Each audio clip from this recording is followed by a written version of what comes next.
Ready? Mm-hmm. You sure? I guess. What's today? Today is January 8th, 2023. And what does that mean to us? Our 1 year anniversary since we spoke on the phone for the first time in over 30 some odd years. I don't know, 33, 34 years. Really? Is it 34? You're 39 now. Yeah, so I was... That would be probably 36 years. Because my earliest recollection, I was 13. Mm-hmm.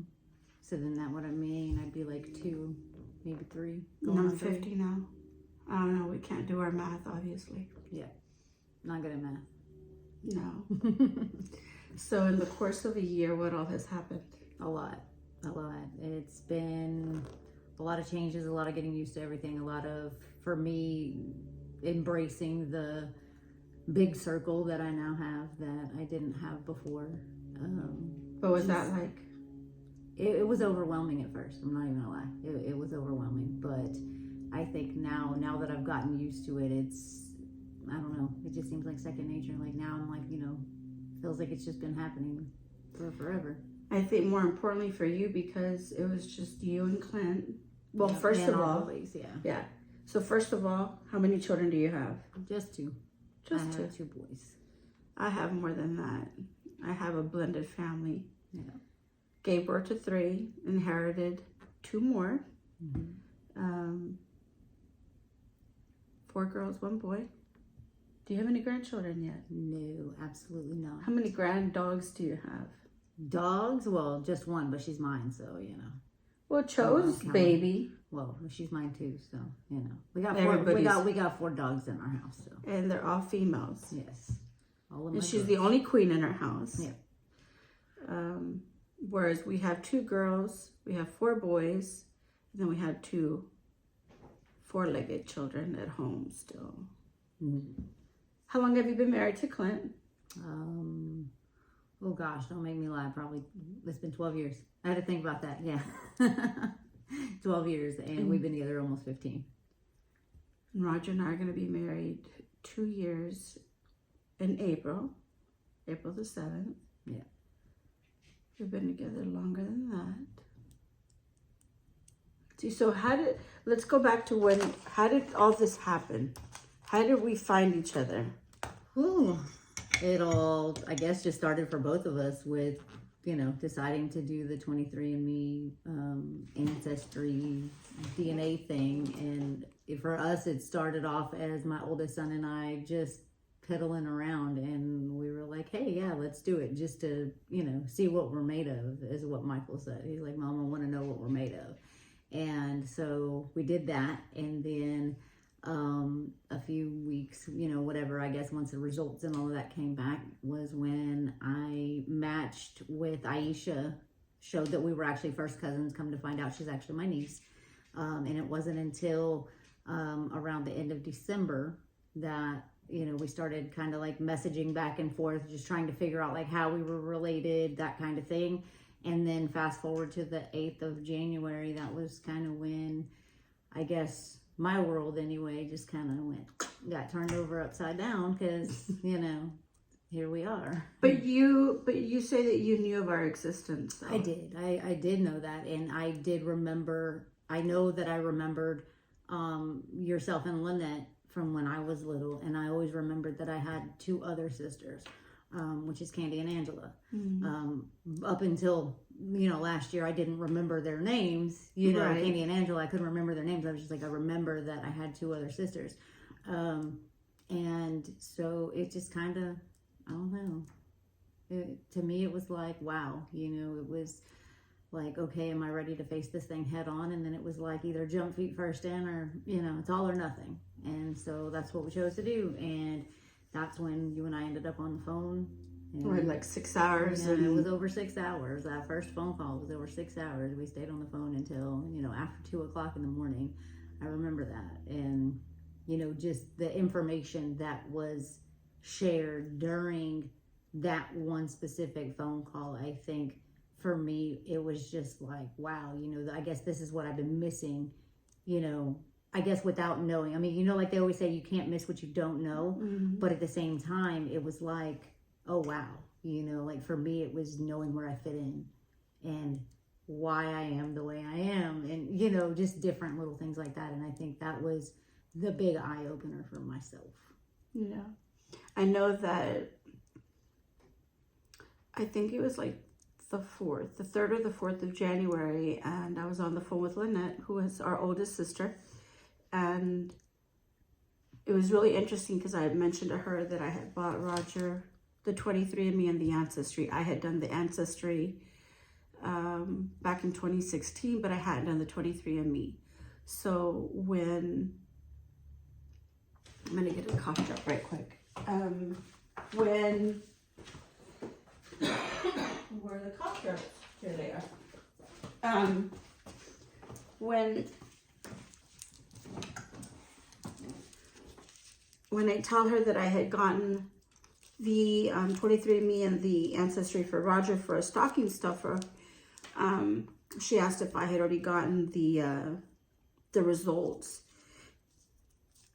and I mentioned to her that I hadn't, and then she goes on to ask me if I had remembered Rosemary, who happens to be her mom. And I said, yeah, of course. She goes, do you remember Vanessa? I'm like, yeah. How am I gonna forget? She goes, well, she's our sister. Yep. And we're like, and here I am. So, yeah. But fast forward, probably for that first week, there's a lot of emotions for me because the siblings that I grew up knowing as my siblings, I've known them all my life. And so at that time, I hadn't been in the new house for very long. I was still settling into 6 months of not working outside of the home and working from home, working the family business, grandchildren, and we were traveling quite a bit as well. So much like we still are now, but life was just busy. And I really didn't know whether I wanted to embark in getting to know another person and investing time and emotion. And then there was the question of, is she going to want to know us? Does she want to be part of our life? But then there was a few things that I had hoped for, I had prayed for. Because Lynette and I grew up together with 3 siblings that my mom had from her second marriage. And then Dad had Candy and Angela from his second marriage. And they had one another. So Vanessa has an older sister who's 6 years older, and that's Sheila. And I remember her very, very well. But she also is, what, for lack of better, I don't know. She had a traumatic brain injury when she was a baby, and so she has, I mean, people say MR. I don't agree with that term. I don't like the term retardation.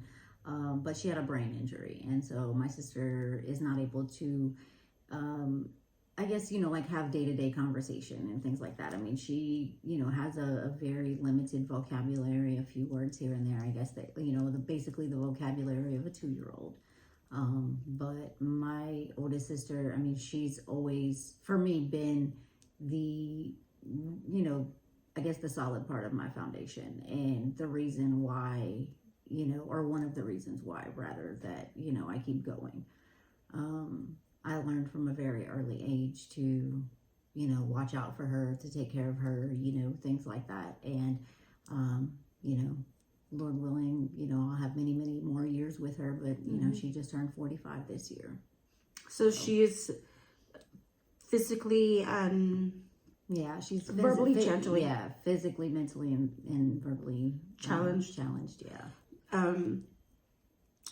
So with that all being said, I had hoped that Rosemary had gotten married again and had given Vanessa, more siblings that she could have a relationship with, the kind of relationship that I have with Lynette and Greg and Mary and the other siblings, where we can converse and share things with. I know that with Sheila, it would be all one-sided. If anything, Sheila would share her secrets.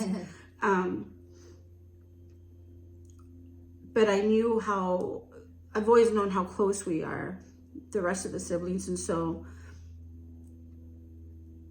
if there is one thing that Dad was really good at, was being a great father. And unfortunately, there's other siblings that have not experienced that for different reasons. But I really wanted her to share. I wanted her to have the same, just the love of a father figure, because I had that. And I didn't just have it in our biological father, but I also had it in my stepfather, as well as in my stepmother. So hoping that she had had other siblings, that her mom had remarried, those were really important to me. And then I was still not able,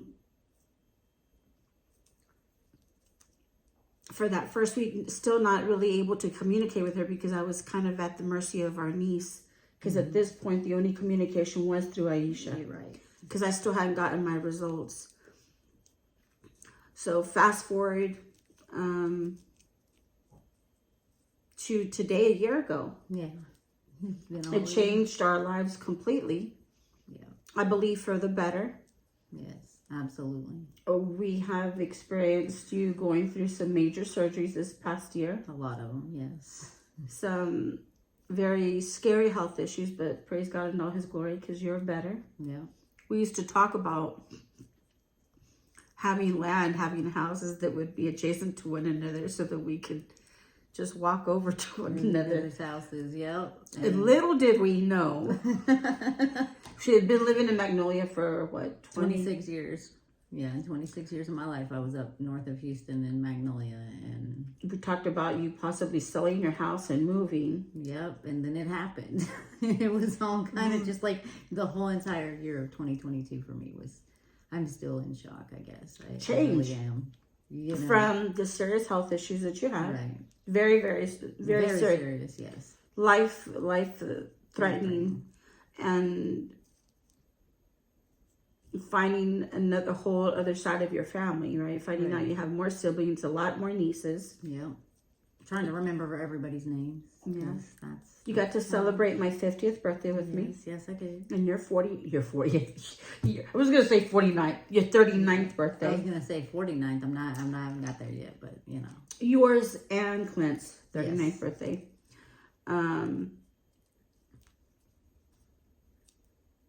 You sold a house. Yeah. You moved to San Marcos, to our subdivision on the same street. I live half a block away on the same street, down the street and around the corner, as we say. It's a 4-minute walk and a half a minute drive. So, you know. We're not adjacent, but we do live literally on the like same street. Yeah, like the same street. It's just, you know, different ends of the same street. Yeah, I'm at 218 and she's at 409. Yeah. We won't give you our street address because you might come over. Yeah, No. yeah, we don't need any more other people popping over. No. But we've gotten to share holidays. Yes. Some highs and lows. The birth of the grandbaby. Yeah. Yeah, for our last grandbaby. Well, not the last, but the most recent I'm one. sure that I'm sure it's not the last one. Well, Gabby moving to Chicago. Yes. That was a really big change too. What else? Just a lot of things. I mean, to me, it's just, I mean, like everything has been a change. Everything. Well, you got to meet Dad. What was that like when you? Well, let's rewind back to like 3 weeks in, because it was about 3 weeks later, 3 weeks after you and I started talking. Started talking was the first time that I had spoken to my father in many, many, many years, and it was surreal. Like I spoke with him on the phone first, but remember that for some reason I get up at 5 a.m. and I look at my phone. You had been on social media. Yeah, it was something that you had posted that. I don't know. I don't know what it was, but it made me reach out to you to see if you were okay. And that's when you texted me. I wasn't okay. You weren't okay. I was, what do you call, in a state of mental breakdown, I guess is the nice way to say it. I think it was just an overload of information and processing a lot of information. yeah, processing everything all at one time. I think what you experienced that night into the wee hours of the morning, because it was like 5 a.m, is what I experienced in that first week. Right. Because I remember thinking, I understand where you're at, because I remember feeling all those emotions that you were feeling. Like, do I want to get to know her? In your case, it wasn't that you wanted to get to know me. It was, do you want to know him? Is he going to reject me? Is he not? Because I don't know about you, but I don't like to be rejected. Well, I mean, I'm not going to say that I don't like it, but it's like, for me, it's like, you know, just like I told you from the jump, was one thing that I will never do to anybody is force them to be in my life. I am not that kind of person. I do not believe in that. Mm-hmm. I don't believe in, you know, forced relationships, so to speak, and, you know, all of that. So it was either like, we're going to talk or we're not, but at the end of the day, at least we can say we tried. You know, we were, I think, more than anything else, open, right? Right. Open to the possibility, open to, you know, the idea of what could come and, you know, what might happen and what might not happen. I mean, and it's just like, you know, before you and I spoke on the phone that first time, you know, just the email that went back and forth, and it's like, okay, you know, hey, let's get on the phone, you know, and it's like, you know, we're either going to jive or we're not. I mean, well, you know what I mean? And I think that also, because I remember reaching out to Candy and talking to her about you, and I didn't want to feel like I was betraying her or betraying Angela. Mm-hmm. Because I don't stay in communication with them as often verbally, like on the phone. I mean, I have Candy's phone number in she goes by Candace, like, right. But in my heart, I'm always going to call her Candy, because just that's how I grew up talking, right. Just referring to her. But anyway,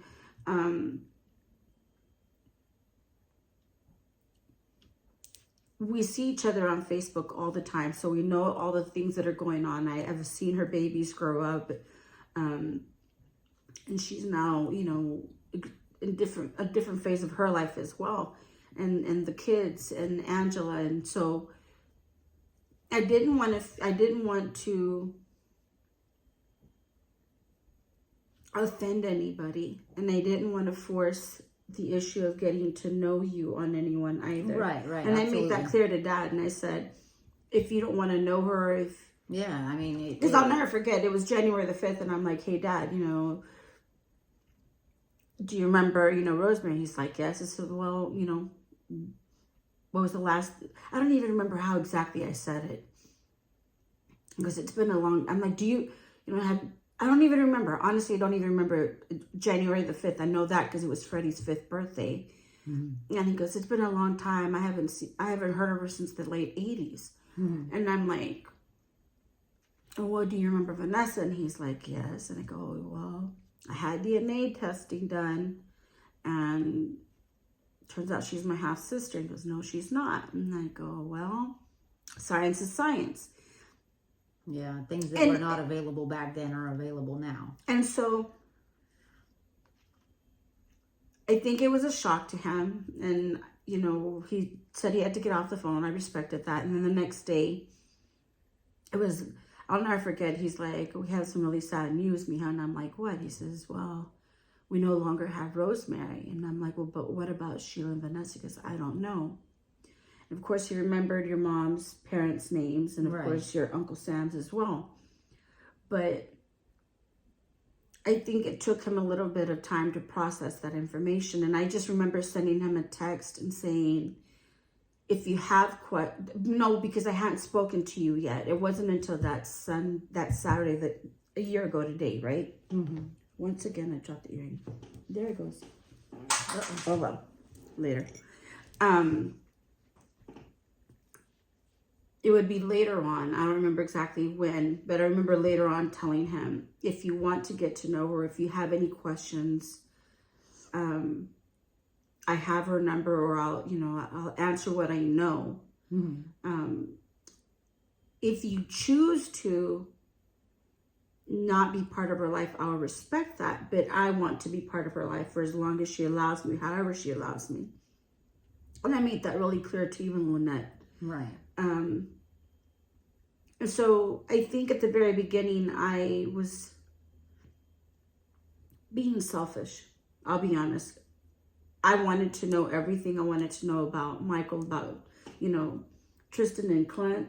For me, it was important to know about Sheila, just to know where y'all had been in life. And not that anybody else didn't matter, not that my other siblings didn't matter, but I had grown up with them, and they knew, You knew what you needed to know. right. Yeah. And so, but I didn't know what all you had experienced. Like, the things that I remembered were the things, the health issues that you were born with. Yeah. And that's the only thing that I carried with me throughout my life. Mm-hmm. And so not knowing anything else, for me, was like, I want to know. I was very curious. And even then, I also I gotta get ready to go to work. I also wanted to know if it was safe to bring you into the family too. Like, Yeah, throw me in the middle of the circle. Right. Yeah. Because if anything else, I didn't want anyone else to hurt you if nobody was prepared, because everybody is older in life, and Right, everybody's already lived their lives and they're grown adults, and you can't miss what you don't know, right? Exactly. And that's why I said what I said earlier is, for me, I'm never going to force that. I'm never ever going to force somebody to to be there. But if it happens, it happens, and be grateful and take it for what it's worth, and build from it. Well, and I think one of the things that I love most about you is that while I grew up believing that you weren't, that there was that possibility, and that last we knew you weren't Dad's biological child, but it turns out that all along you knew that you were. Yeah, I was never told anything different. And so because of that, one of the great things that I love about you is the fact that you've never been bitter. You've never been I don't have a angry. Oh, and I know that, but just the fact that you knew. And I think that part of that is because you had Harold, you had your dad. Right. Who loved you, because that was the thing, is that Rosemary did remarry, and she did have 2 other stepchildren. Little Harold, and may he rest his soul in peace, because he passed away just 3 days after my 50th birthday. And Richard. Yeah. My brothers. Her brothers. Those are her brothers. And then Harold. And I explained to her, I'm like, Janie, was my everything, and I miss her immensely.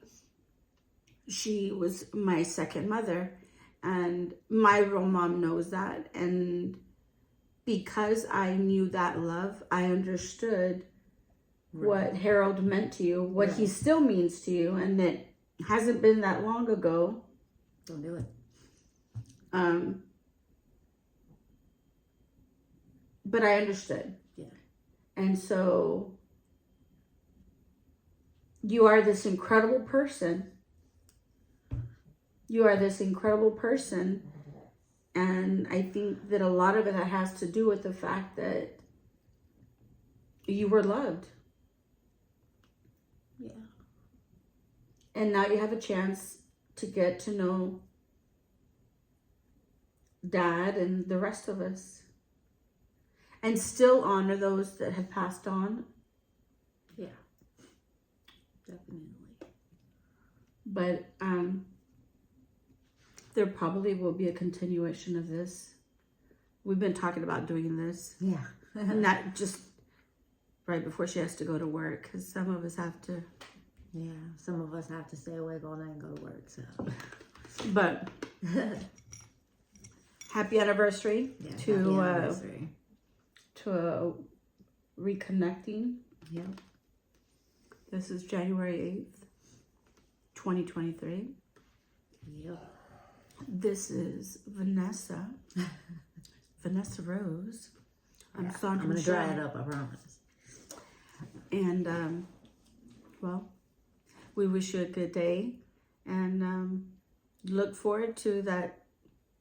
Continue. See what else is to come. Yeah. Yeah, absolutely. Toodaloo. 25 minutes.